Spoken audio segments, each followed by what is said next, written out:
Una sa lahat, dating Bamban-Tarlac Mayor Alice Go na naaresto sa Indonesia, kapansin-pansin ang pagbabago ng itsura. Nagpaiksi daw ng buhok para itago ang kanyang pagkatao. Pagpapauwi sa kanya dito sa Pilipinas, inaasikaso na. Ang buong detalye kaugnay ng pag-aresto kay Alice Go, abangan. Magandang gabi, Pilipinas. Sa Frontline tonight. Pagkakahuli ng Indonesian government kay Alice Go, meron umunong kapalit. Yan ang Australian drug suspect na wanted sa Indonesia na naaresto naman sa Cebu. AR de la Serna inamin sa House Code Committee na meron sila noong joint bank account ng dati niyang boss na si Attorney Harry Roque. Mahigit 100 dayuhang POGO workers na inaresto sa Lapu-Lapu City, Cebu. Dinala na dito sa Metro Manila at sinampahan ng reklamo. Sa ika-12 araw ng pagtugis kay Pastor Apollo Kibuloy, PNP, mga bato at semento naman ang ipinasok sa loob ng KOJC compound. Pangulong Bongbong Marcos, pinabulanan ng kumakalat na balitang meron siyang medical emergency. At relasyon ni na Taylor Swift at Travis Kelce, gawa-gawa lang daw ng PR team nila, umano'y break-up contract ng dalawang celebrity kumalat.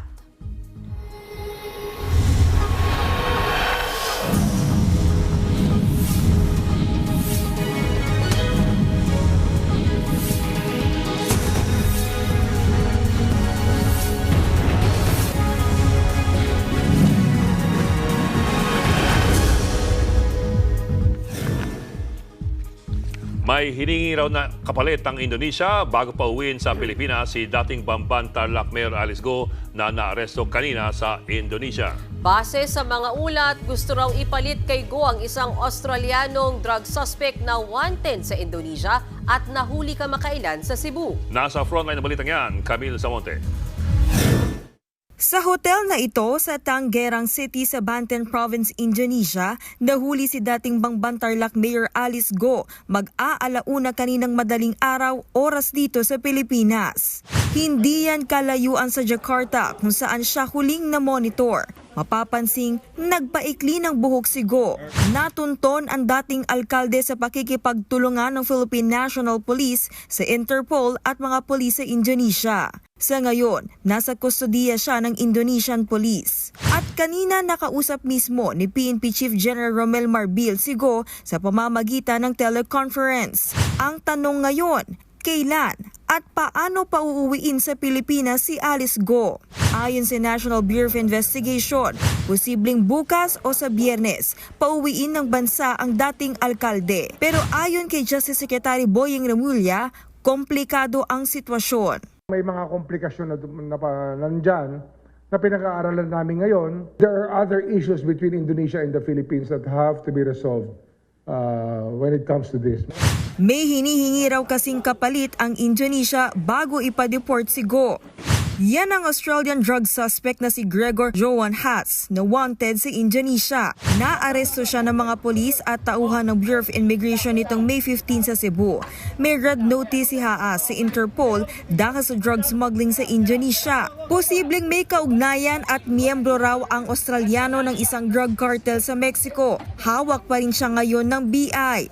Hindi pa kinukumpirma ng DOJ ang tungkol sa umano'y prisoner swap. Ang sigurado sa ngayon, magpapadala ng NBI agents at DOJ prosecutors sa Indonesia. Oras na maiuwi sa bansa si Go, idediretso siya sa tanggapan ng BI para sa booking procedures. Gaya ng ginawa kay Sheila Go at Pogo Incorporator na si Cassandra Ong. Dadalhin din siya sa Senado kung saan siya may arrest order. We have two options, whether yung ating police attaché na yung mag-escort papunta po dito sa Pilipinas or it would be the SILG and the GPNP that will be traveling to Indonesia to fetch po si Alice Go po. Pero wala pa pong final ngayon. Posible namang madagdagan ang mga kaso ni Alice Go bukod sa kasalukuyang reklamong qualified human trafficking. Kaugnay sa ni-raid na Pogo Hub sa Bamban. Nakaharap din siya sa mga reklamong money laundering at tax evasion. Nagbabalita mula sa Frontline, Camille Samonte, News 5. Matagal na rin mula nung huli nating nakita si Alice Go. Noon pang Mayo yan sa isang Senate hearing bago po siya ma-dismiss bilang mayor ng Bamban, Tarlac. Balikan po natin ang kanyang pagtakas. Base sa kwento ng inakala nating kapatid ni Alice Go na si Sheila Go, nagkita raw sila sa isang farm sa Bamban kasama ang isa pang kapatid daw nilang si Wesley Go. Doon daw sila sinundo ng isang van papunta sa isang pantalan para sumakay sa isang bangka papunta po ng Malaysia.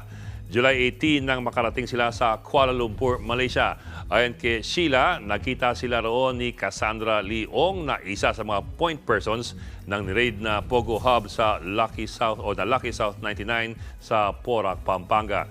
Naispatan si Alice Go noong July 21 sa Kuala Lumpur International Airport na papunta umanong Singapore. At mula po sa Singapore, sa Batam, Indonesia naman sila nagpunta noong August 18 para i-meet si Wesley Go. Halos isang buwan na nakalipas, August 19, nang i-anunsyo ni Senator Risa Ontiveros na nakatakas na ng bansa pala si Alice Go. Makalipas ang ilang araw, naaresto ng Indonesian authorities sina Sheila Go at si Cassandra Leong. At kinagabihan, pinadeport agad sila dito sa Pilipinas. Pero hindi nila kasama ang dating mayor na si Alice Go. August 27, nang humarap sa isang pagdinig sa Senado si Sheila Go. Dito niya dinetalye na sumakay sila sa maliit daw na bangka para tumakas. Sinampan din sina Go at iba pang sangkot sa Pogo ng reklamong money laundering. Kaugnay po yan ng bilyon-bilyong pisong maanomalyang transaksyon sa bank account si Go na galing daw sa mga scams.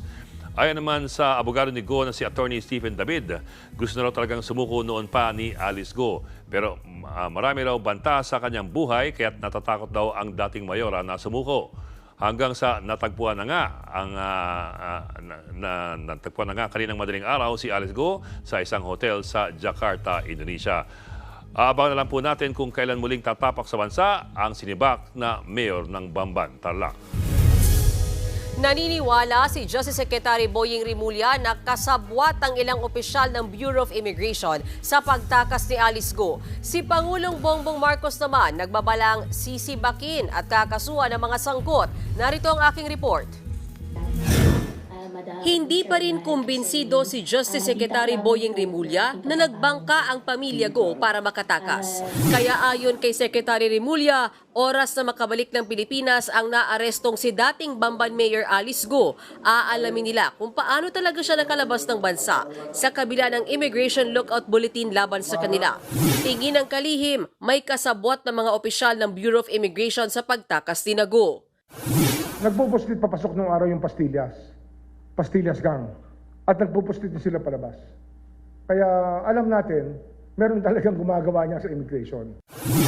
Sa panayam naman kanina kay Pangulong Bongbong Marcos, muli niyang tiniyak na mananagot ang mga nasa likod ng pagtakas ni Go. Ang tanong niyo, sino yung sisibakin? Hindi lang namin sila sisibakin, kakasuhan pa namin sila. Dahil ang kanilang ginawa ay labag sa batas at against all of the interests of the Philippine judicial system. Tiniyak naman ng Pangulo na dadaan sa tamang proseso ng batas ang sinibak na alkalde. Sa official statement ng kampo ni Go, nagpasalamat sila sa mga otoridad sa ligtas na pag-aresto sa dating alkalde. Welcome development daw ito para masagot ng kanilang kampo ang mga alegasyong ibinabato kay Go. Umaasa naman sina Senator Risa Hontiveros at Win Gatchalian na magkikipagtulungan at magbibigay ng kumpletong testimonya si Go pag dinala na siya sa Senado para sa nakabinbing arrest order laban sa dating mayor. She has nowhere else to go. At yung mga tumulong sa kanyang makatakas, hindi namin sila tatantanan. Wala na siyang choice no?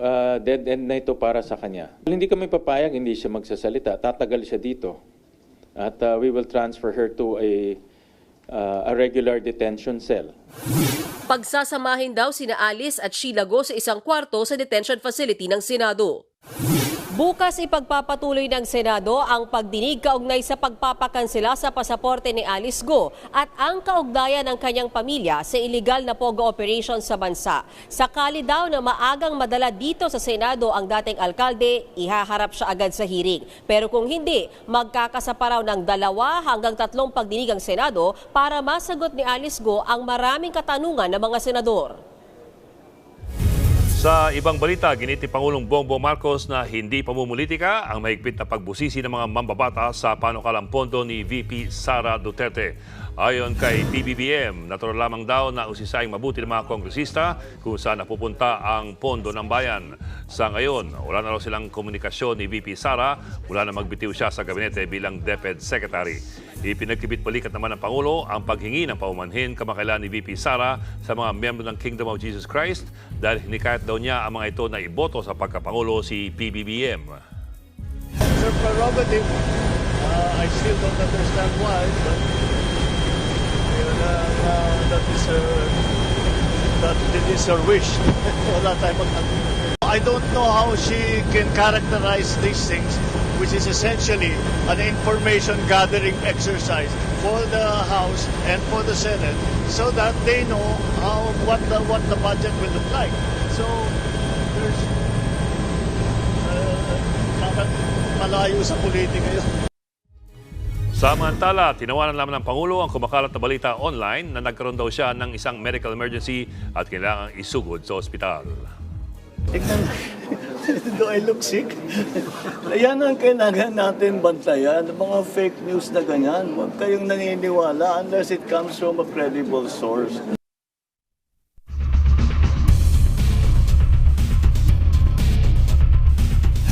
Umakyat na sa 15 ang patay sa panalasa ng bagyong Enteng. Hanggang ngayon naman, matinding perwisyo pa rin sa ilang probinsya ang hindi pa rin humuhupang baha. Nasa frontline ng balitang yan si Mon Gualvez. Napipilitan ng lumusong sa baha mga residente sa Mikawayan, Bulacan. Hanggang ngayon, hindi pa rin humuhupa ang baha sa kanilang lugar dahil sa patuloy na pag-ulan, bunsod ng nagdaang bagyong Enteng at hanging habagat. Isa ang barangay Saluisoy sa pinakamabilis bahain sa Mikawayan. Aabot naman sa halos 100 pamilya sa naturang barangay ang lumikas na kaninang umaga. Sa bayan naman ng San Miguel, natagpuan ang bangkay ng 2 taong gulang na batang lalaki sa barangay Mandile. Kasamang inanod ng mga basura at kahoy ang bangkay ng bata. Naglalaro raw ang bata sa tulay nang anurin ng rumaragas sa tubig sa kasagsagan ng bagyong Enteng.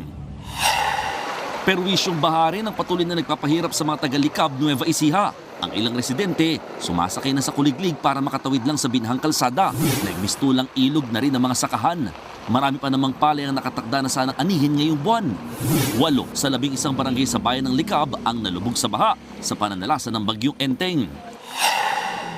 Sa Milaor, Camarines Sur, 19 sa 20 barangay ang nalubog sa baha bunsod ng bagyong Enteng. Ang mga paaralan, lubog pa rin sa baha. Abot bewang ang baha sa ilang classroom sa San Jose Elementary School. Ayon sa principal ng paaralan, posibleng sa susunod na linggo na silang muling magpapasok. Ayon sa lokal na pamahalaan ng Milaor, bahain ng kanilang lugar dahil catch basin ito ng marataas na bayan sa Camarines Sur. Kaya baka raw matagalan pa ang paghupa ng baha sa kanilang lugar. Nakipagpulong naman kanina si Pangulong Bongbong Marcos sa National Disaster Risk Reduction and Management Council o NDRRMC para malaman ang tindi na epekto ng bagyong Enteng sa bansa. Inatasan ng Pangulo ang mga ahensya ng gobyerno na tugunan ng mga pangangailangan ng mga nasalanta. Nagsagawa rin ng aerial inspection si PBBM sa Antipolo at Marikina na kabilang sa mga matinding binaha.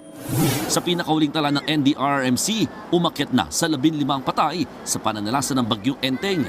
15 rin ang sugatan at 21 nawawala. Aabot naman sa higit 440,000 pamilya o higit 1.7 million individual ang apektado. Tinataya namang nasa higit 350 million pesos na ang halaga ng pinsala ng nagdaang bagyo sa agrikultura.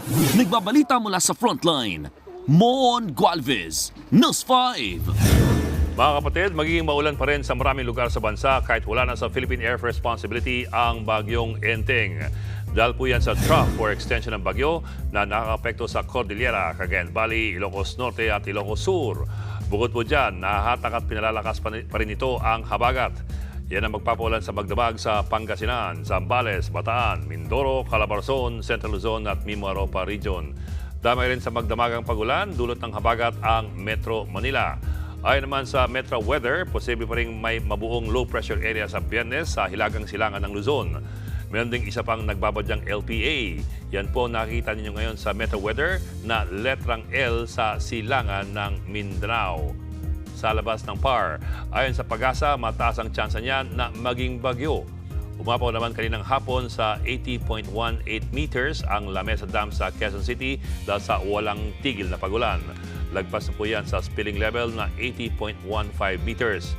Binabantayan din ng iba pang dam, gaya po ng Ipo at Angat na malapit na rin sa kanilang spilling levels. Susunod, dating Executive Assistant ni Attorney Harry Roque na si A.R. de la Serna, umaming may joint bank account sila noon ng dating presidential spokesperson. Nung present.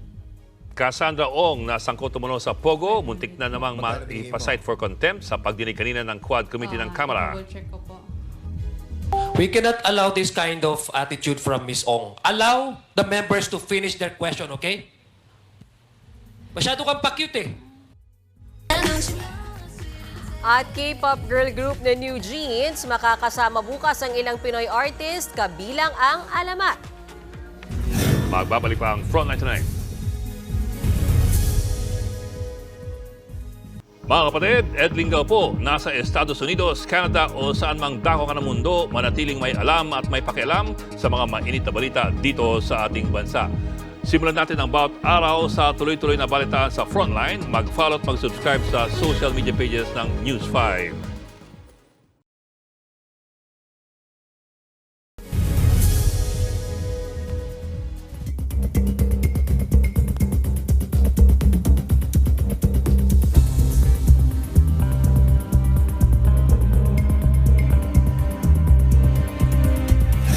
Mga bato, graba at semento naman ang ipinasok daw ng mga pulis sa compound ng Kingdom of Jesus Christ sa Davao City. Kasabay niyan, kumakalat ang video ng paghukay umano sa compound para mahanap si Pastor Apollo Kibuloy. Nasa frontline ng balitang yan, si Bril Montalvo. Kumakalat ngayon ang video ng isang malaking hukay sa loob umano ng basement ng Jose Maria College sa Kingdom of Jesus Christ compound sa Davao City. Sa itaas ng hukay, makikita ang nakaunipormeng pulis. Ang dalawa, may hawak pang equipment habang naglalakad paikot. Unang inilabas ng legal counsel ng KOJC na si Attorney Israelito Torion ang larawan ng umano'y drilling activity sa loob ng eskwelahan sa kanyang social media account. Nauna na itong itinanggi ni Davao Region Police Chief Nicolas Torre III. Sinubukan naming kunin ang pahayag ni Torre sa kumakalat na video pero wala pa siyang tugon. Kaninang umaga, ipinakita ng kampo ng KOJC ang mga ipinasok na gamit ng PNP sa loob ng KOJC compound. Hindi pa rin malinaw kung para saan ang mga ito. Makikita rin sa loob ng compound ang ilang miyembro ng PNP SOCO team. Kapansin-pansin ang mga sako ng simento na nasa police mobile. Nagpuslit din daw ang mga otoridad ng mga bato at lupa na ito papasok sa compound. Ika-12 araw na ng paghahanap sa puganting pastor. Ayon kay Pangulong Bongbong Marcos, walang kahihinatnan ang sinabing kondisyon ni Kibuloy para sumuko. Kailangan ang kausap niya ang korte. Dahil ang executive, ang papel lang namin ngayon ay arestuhin siya. So all of these conditions that he's putting in are immaterial. Matatanda ang sinabi ng kampo ni Kibuloy na susuko lang siya sa mga pulis kung masisiguro ng administrasyon na hindi siya i-extradite sa Amerika. Bukod kasi sa kasong human trafficking at sexual abuse dito sa Pilipinas, wanted din si Kibuloy sa US dahil sa mga kasong sex trafficking, coercion at fraud. Nauna nang sinabi ng Davao Police na hindi sila titigil hanggat hindi nila nakikita ang puganting pastor. Nagbabalita mula sa Frontline, Bril Montalvo, News 5. Noong Martes, ika-11 araw mula ng i-raid ng PNP ang KOJC compound sa Davao City, naglabas ang abogado ng KOJC ng isa pong litrato. Ito pong inilabas na litrato ni Israelito Torion, ang abogado ng Kingdom of Jesus Christ at dekano po ng Jose Maria Law School ni Apollo Kibuloy. Ito raw ang itsura ng paghuhukay ng PNP sa loob ng basement ng Jose Maria College sa patuloy na paghahanap sa umunoy underground bunker ni Kibuloy. Ang Jose Maria College po ay nasa bukana lamang ng higanting KOJC compound sa Davao City. Ito po, itong banda rito. Ginigit kasi ng PNP na merong na-detect ang kanilang heartbeat sensor sa ilalim ng nasabing eskwelahan. Paglilinaw po, wala kaming paraan para i-verify kung tama ang sinasabi ng abogado. Pero ang higit na kakaiba ay ang pahayag ni Torion. Ang gate kasi ni Torion, kahit po sila ay hindi pinapalapit at pinapapasok ng PNP sa basement ng Jose Maria College kung saan daw ginagawa ng PNP ang paghuhukay. Ayon kay Torion, nasa 8 metro na raw ang hukay na ginawa ng mga pulis sa nasabing basement. Yun lang, walang makapagkumpirma po nito. Ayon kasi kay Torion, mahigit 1 linggo nang nagkulong ang PNP sa basement ng Jose Maria College na walang mga saksi o kinatawan ng KOJC. Ang Davao Police naman, patay mali siya sa litratong nilabas ni Torion. Ayon kay Davao Regional Director General Nicolas Torre, patunayan na lang daw ni Torion na naghuhukay nga ang PNP sa kanilang basement. At nung Martes, sinubukan dalhin ni Torion ang media sa basement ng Jose Maria College kung saan siya ang dekano para igit ang karapatan nila makapasok. Pero sa staircase pa lamang ay pinagbawalan na silang lumapit ng mga pulis. Ano pa ba ang issue dito? Una, karapatan at responsibilidad naman ng pulisya na i-serve ang arrest warrant kay Pastor Apollo Quiboloy. Malinaw po yan sa Rules of Criminal Procedure na kung kinakailangan, pwedeng mag-break-in ang umaarest ng pulis kung ayaw siyang papasukin para mag-serve ng arrest warrant. Kung merong reasonable ground to believe na nakatagong suspect sa lugar, walang limitasyon sa oras sa paghahanap sa kanya. Malinaw naman po yun, pero pwede bang maghalughog at maghukay ang PNP na walang kahit sinong saksi at lalong walang kinatawan ng nasabing grupo? Yan po ang malaking debate ngayon. Hindi kasi nababanggit yan sa Rules of Criminal Procedure. Ang pinakamalapit na po dyan ay ang Rule 126 na para naman sa mga search warrants. Ayon po sa patakaran na ito, ang anumang lawful search sa isang bahay, kwarto o anumang lugar ay kailangang nasasaksihan ng hindi kukulangan po ng 2 testigo ng bahay o lugar na yon. Ito po ay para masiguro na walang hocus-pocus o hanky-panky na nangyayari doon sa loob. Halimbawa, ang planting of evidence o yung pagdampot o pagnakaw ng kagamitan. Yan po ang iniiwasan ng patakaran na yan dahil sa huli, ayaw mo namang may nangyayaring milagro sa sarili mong bahay. Samantala, umamin ang dating executive assistant ni Attorney Harry Roque na si A.R. de la Serna na may joint bank account sila noon ng dating presidential spokesperson, habang si Cassandra Leong naman kinailangang dalhin sa ospital sa gitna ng pagdinig kanina. Nasa frontline ng balitang yan si Brian Basa. Muling ginisa ng mga kongresista ang stakeholder ng Whirlwind Corporation na si Cassandra Leong sa pagdinig ng Quad Committee kanina. Nasubok ang pasensya ng ilang mambabatas matapos iwasan ni Ong na sagutin ang mga tanong kaugnay ng kanyang pinag-aralan at kinalaman sa ni-raid na Pogo Hub na Lucky South 99 sa Porac, Pampanga. Nag-aral ka ba na elementary? Hindi. Opo. Ayun, sumagot ka din. High school, nag-aral ka. Mr. Chair. Hindi po, Mr. Chair. So, hindi ka nag-high school, elementary lang tapos mo? Elementary lang? Opo. Ay, Mr. Chair, genius to. Genius. Elementary lang ang natapos niya, pero pinapaikot mo si Congressman Fernandez. Nabanggit din ni Ong na ninong niya at best friend ng kanyang ina ang big boss ng Lucky South 99 na si Duan Ran Wu. Personal translator daw ni Wu si Ong. Nakatira silang dalawa sa iisang bubong. Pero itinanggi ni Ong na sangkot siya sa pagpapatakbo ng Pogo. Nagpapaupa lang daw ang kanyang kumpanya sa Lucky South 99. Yung Lucky South 99 nung una, maliit lang po. Pero po, again, hindi po ako naging incorporator po ng Lucky South. Pero lumitaw na nagpupunta sa PAGCOR si Ong para magbayad at iapila ang renewal ng lisensya ng Lucky South 99. Nagbayad lang po ako at nag-present para sa Lucky South 99. Ayun ang problema. Pero po, okay lang po magsalita po? Yeah, tapos pero po, hindi po ako, wala po akong kinalaman. Mr. Chair, I'm sorry. We cannot allow this kind of attitude from Ms. Ong. Allow the members to finish their question, okay? Masyado kang pa-cute eh. Hindi po. Pasensya na rin po. Dahil dyan, muntik na namang ipa-cite in contempt si Ong. Depensa naman ng kanyang abogado, walang dalang mga papeles si Ong, kaya hindi niya matandaan ang mga detalye sa mga tanong ng mga mambabatas. Hindi na itinuloy ang pagtatanong kay Ong nang biglang bumaba ang kanyang blood pressure sa 80/40. Samantala, tinanggihan naman ng Quadcom ang mosyon ni Attorney Harry Roque na isantabi ang pagsapina sa mga dokumentong hinihingi sa kanya ng Kongreso. Giit ng mga miyembro ng komite, mas matimbang ang right to information kaysa sa privacy kapag public concern ang issue. Aprobado rin ng Quadcom ang mosyon para hainan ng show cause order si Roque. Present sa hearing kanina ang kanyang dating executive assistant na si A.R. De La Serna. Inamin niyang meron sila noong joint bank account ni Roque pero sarado na raw ito ngayon. Magkano naman ang kinocontribute mo o kinontribute mo initially dun sa joint account ninyo? Wala po akong kinocontribute po doon. Wala ka? Ganon?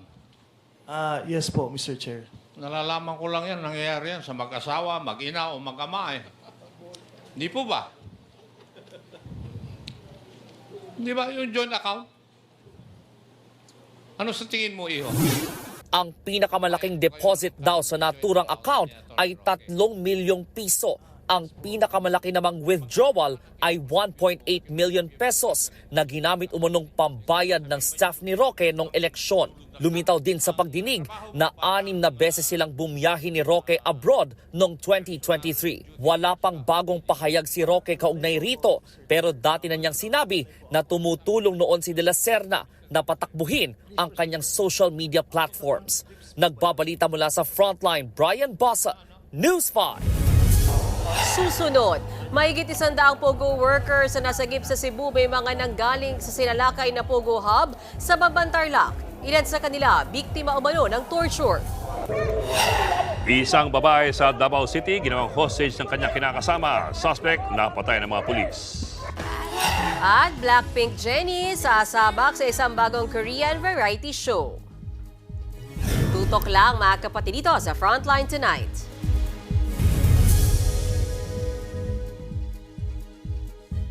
Mga kapatid, Mean Los Baños po. Nasa Europa o saan mang dako ka ng mundo, manatiling may alam at may pakialam sa mga maiinit na balita dito sa ating bansa. Simulan natin ang bawat araw sa tuloy-tuloy na balitaan sa Frontline. Mag-follow at mag-subscribe sa social media pages ng News 5.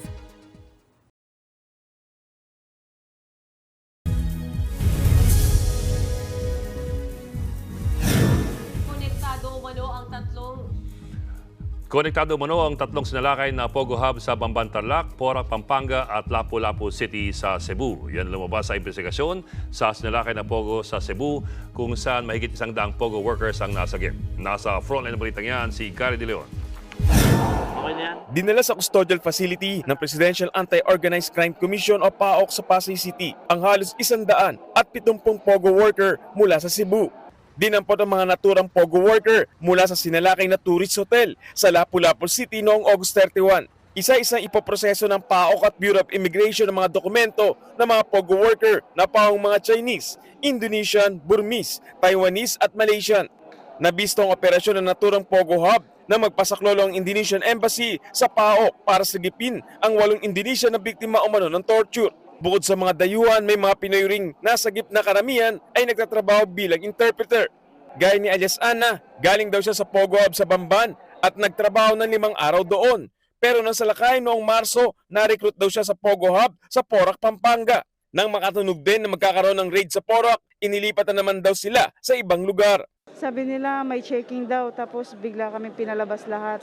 Huwag na magdala ng gamit, tapos babalik kami after 3 hours. Kaya lang hindi na kami nakabalik, hindi namin nakuha yung mga gamit namin doon. Tapos nag-stay na kami sa mga hotel.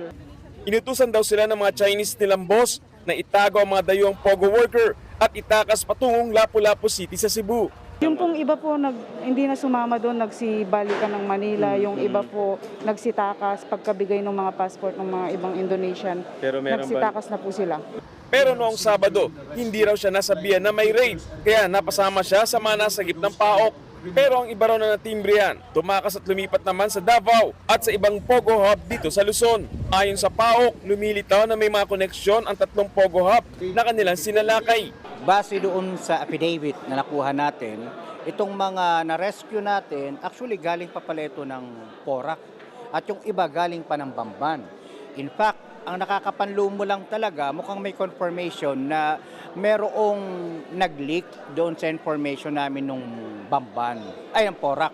Sapagkat, di ba, inoperate namin June 4. June 3 pa lang, nakatanggap na raw sila ng tip. Posible umanong meron sa kanilang hanay na nagtitip sa mga Pogo boss ng isasagawang raid. Na kailangan malaman namin kung saan ang galing yon. Confirmation talaga yun, ang matagal na namin pangamba na merong someone na nagkanulo doon sa operation ng Porac. Aabutin pa raw ng 1 buwan bago maipad-deport ang mga nasagip na dayuhan. Pero 16 na operator at 1 Pinoy ang sasampanan ng PAOK ng kasong human trafficking. Nagbabalita mula sa Frontline, Gary De Leon, News 5. Sa pool sa video, ang pang-hostage ng isang lalaki sa kanyang kinakasama sa Davao City. Ang insidenteng yan, may madugong pagtatapos. Nasa frontline ng balitang yan, si Bril Montalvo.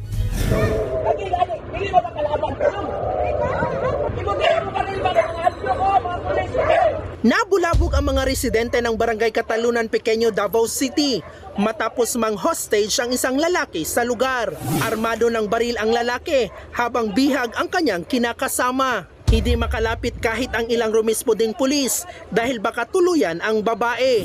Hindi nakuna ng video pero nakatakas ang suspect dala ang kanyang hostage sakay ng motorsiklo.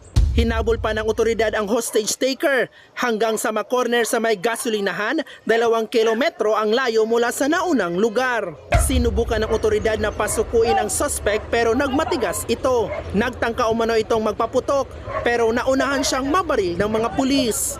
Based sa natin ma'am, no? Yun nga ma'am, pagbunot niya ng baril, siyempre inunahan ang tropa po natin. Isinugod sa ospital ang suspect pero idiniklarang dead on arrival. Nakuha sa crime scene ang baril ng suspect at ilang basyo ng bala. Ligtas naman ang babaeng biktima na nagkagalos sa katawan. Na-ospital naman ang isang nakatambay sa lugar nang mabangga ng suspect habang tumatakas. Nagpapagaling pa siya sa ospital matapos magkabali at magkagalos sa katawan. Inaalam pa ang dahilan ng pangho-hostage. Pero ayon sa mga pulis, dati nang isinumbong ang suspect dahil sa pambubugbog umano sa kanyang kinakasama. Isa sa ilalim naman sa psychological examination ang biktima. Nagbabalita mula sa Frontline, Bril Montalvo, News 5.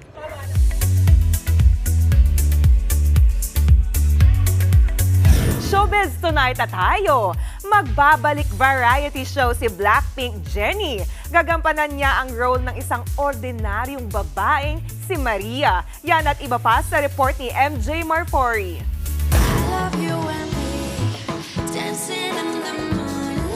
Habang focus pang Blackpink members sa kanilang solo activities ngayong taon, muling mapapasabak sa Korean variety show si Jennie. Latest project nga niya ang My Name is Gabrielle. Gagampanan niya ang role ni Maria, may-ari ng isang farmhouse bed and breakfast sa Italy. Mapapanood ang episodes ito sa Disney Plus sa September 27 at October 4. Matatanda ang nakasama rin si Jennie sa variety shows na Village Survival, The 8 at Apartment 404. Tampok sa variety show ang Korean star na ginagampanan ang buhay ng mga ordinaryong tao. Star-studded ang cast kung saan kasama ang ilang K-drama actors gaya ni na Ji Chang-wook at Park Bo-gum.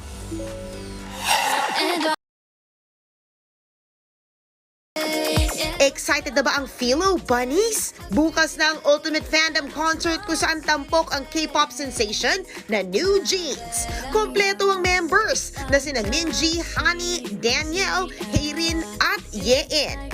Makakasama rin nilang iba pang Pinoy artist na magpo-perform live sa Mall of Asia Arena. Kabilang dyan ang P-pop group na Alamat, si Hugot King Zach Tabudlo, ang singer-actor na si Kyle Echari, hip-hop artist na si Nick Makino, at ang rebel rapper na si Elest Morena. Ito ang ikalawang beses na bibisita ang New Jeans sa bansa.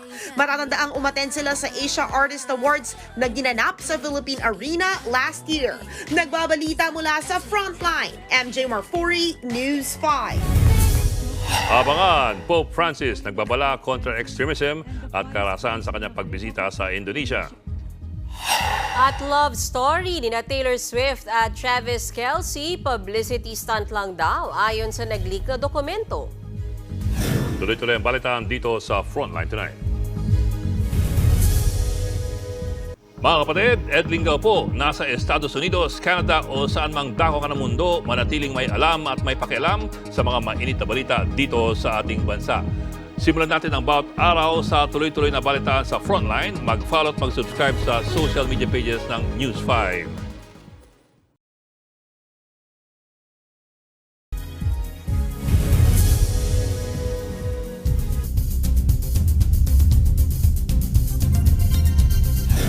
Nagbabala si Pope Francis sa mga lider ng Indonesia laban sa paglaganap ng religious extremism. Sa kanyang talumpati sa Presidential Palace, sinabi ng Santo Papa na nambabaluktot ng paniniwala ang extremism. Sa religious extremism, gumagamit daw ng panlilinlang at karahasan para mapasunod at mapaniwala ang mga tao. Katunayan, may ilang insidente ng pambobomba sa Indonesia na kinasasangkutan ng mga extremist group. Para malabanan yan, makikipagdialogo raw ang Santo Papa sa iba't ibang religious groups sa Indonesia. Nakatakda ring magpunta si Pope Francis sa Papua New Guinea, Timor-Leste at Singapore bilang bahagi ng kanyang 12-day Asia-Pacific visit.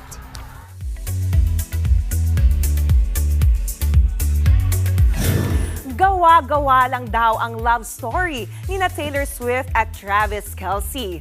Base yan sa nag-leak na kontrata raw ng dalawa. Sa naturang dokumento, nakasulat ang title na Comprehensive Media Plan for Travis Kelce Public Relations Following Breakup with Taylor Swift. Nakasulat sa papel na scheduled for breakup na this month ang dalawa. Palalabasin daw nila na napagkasunduan nilang mag-break. Pero ayon sa PR company na Full Scope, hindi totoo ang lahat ng sinabi sa dokumento. Hindi rin daw sila ang gumawa at naglabas nito. Ang kampo naman ni Kelce, gagawa ng legal na hakbang laban sa nagpakalat ng umano'y peking dokumento. Hindi na raw nakakakita ngayon ang isang mata ng music legend na si Elton John. Yan ang revelation ng singer-songwriter sa kanyang social media post. Nagka-impeksyon daw ang isa niyang mata noong summer, pero ayon kay Elton John, hindi naman permanenteng hindi na siya makakakita. Unti-unti rin daw babalik sa normal ang kanyang paningin. Ang revelasyon na yan, sinabi ng singer kasunod ng pag-anunsyo niya ng kanyang docu-film na Elton John Never Too Late. Ilan sa mga sikat niyang kanta ay Tiny Dancer, Rocketman at Your Song. At yan ang hottest and latest sa Showbiz Tonight. Ako si Johnny Alipon. Happy Wednesday mga kapatid.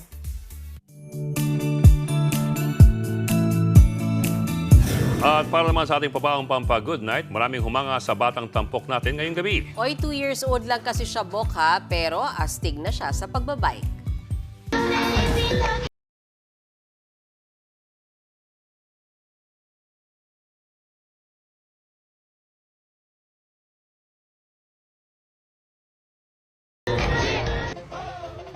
Yan ang bibong-bibong si Gavin. Sa edad niya, kahanga-hangang galing niyang mag-balance. Sisirang din ang bilis niyang magpatakbo.